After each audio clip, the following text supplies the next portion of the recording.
In 1978, 909 members of People's Temple lay dead in Jamestown, Guyana after drinking cyanide-laced Flavor Aid. In 1993, 75 members of the Branch Davidian burned to death in their Waco, Texas compound following an FBI siege.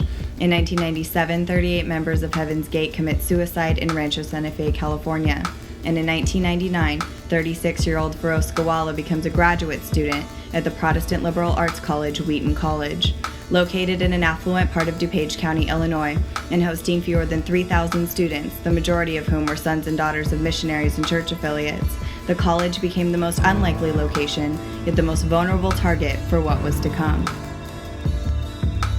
Born in Pakistan, Gawala was raised as Parsi, a sect of the ancient Zoroastrian faith centered around the exalted god figure Ahura Mazda, Zoroastrian cosmology, and an anti-monastic concept of free will.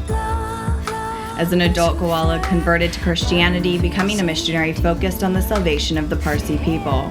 In 2000, Harvard student Andrew Wolfe joined his twin brother Benjamin at a Wheaton prayer meeting headed by Gawala.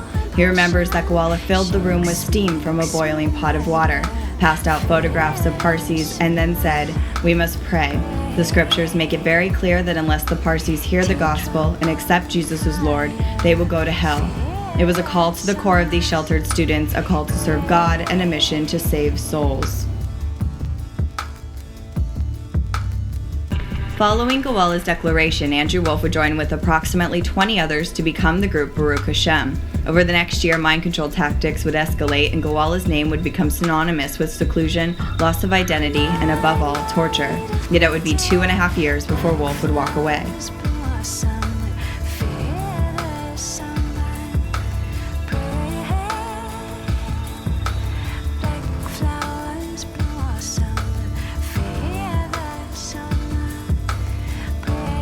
Wolfe was not a clinical paranoid, not prior to meeting Gawala, nor would he ever be diagnosed as such. Yet the actions of a religious cult member and the characteristics exhibited by a person with paranoia are eerily similar. It is also the cult leader himself who demonstrates a paranoid character. He is a self-anointed vessel for God, a charismatic tour guide ushering his followers away from the real world into a projected level of higher consciousness and an exalted existence, characterized by an all-consuming mission to change the course of a sinner's eternal fate. This is not to argue that cult members are wholly paranoid people, but more so that they are taught, programmed even, to exhibit paranoid characteristics, which include irrational fear, suspiciousness, delusions of persecution, conspiratorial fantasy, mobilization, a will to power, and a clear delineation between good and evil. In a cult system, the paranoid style is central, and both the cult leader and by proxy his followers are enslaved by the threat of an individual and universal fate that comes if one should deviate from the cult's central theology, its central story. Are you trying to recruit me? No, I'm just trying to share something meaningful with you. Establish front groups. We're a Bible study group. We're a management course. We're a meditation center. We're a world peace organization. We're a personal development center. We're a drug rehab center. Promise to fulfill their dreams. Don't you want a world of unconditional love and brotherhood? We have the secrets to self-improvement. You can join us and be special. Join our elite mission to save the world. We can teach you special powers. Personal power. Psychic power. Past life connection. Telekinesis. Once an individual is targeted as a potential member, he or she is secluded from any other recruit and quickly immersed into the cult lifestyle of a more practiced believer. Next, a recruit is met with a prolonged period of love bombing, during which unconditional love and affection is granted, rationed, and lastly controlled. Acceptance becomes a bargaining chip, a mechanism to reroute a recruit's behaviors and obedience to the cult. At the same time, everyday freedoms such as eating and sleeping become increasingly more scarce and regimented.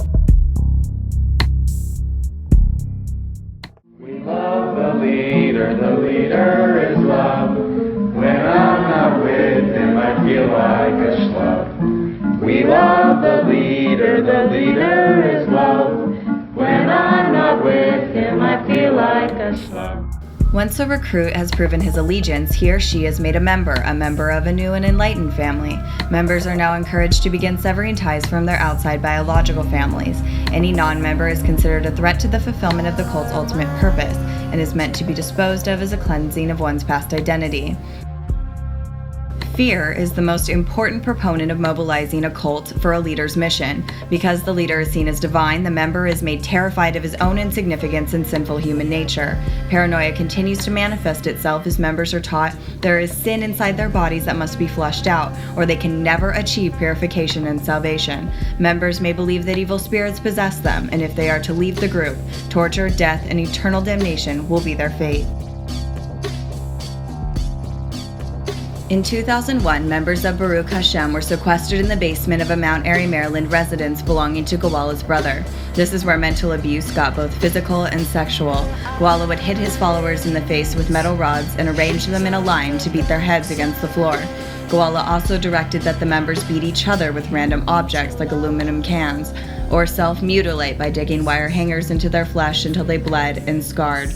This was all done in the name of God, in the name of the leader, and in the name of the mission. I don't know who I am anymore.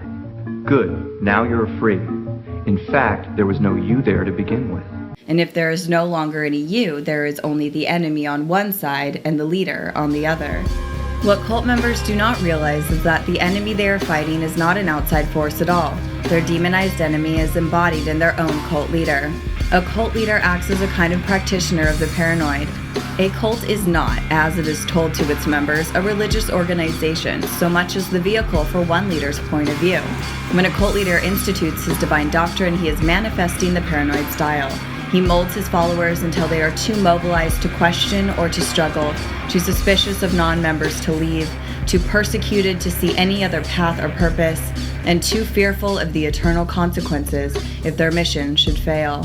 A good leader knows the most perfect and obedient cult is a cult of paranoids.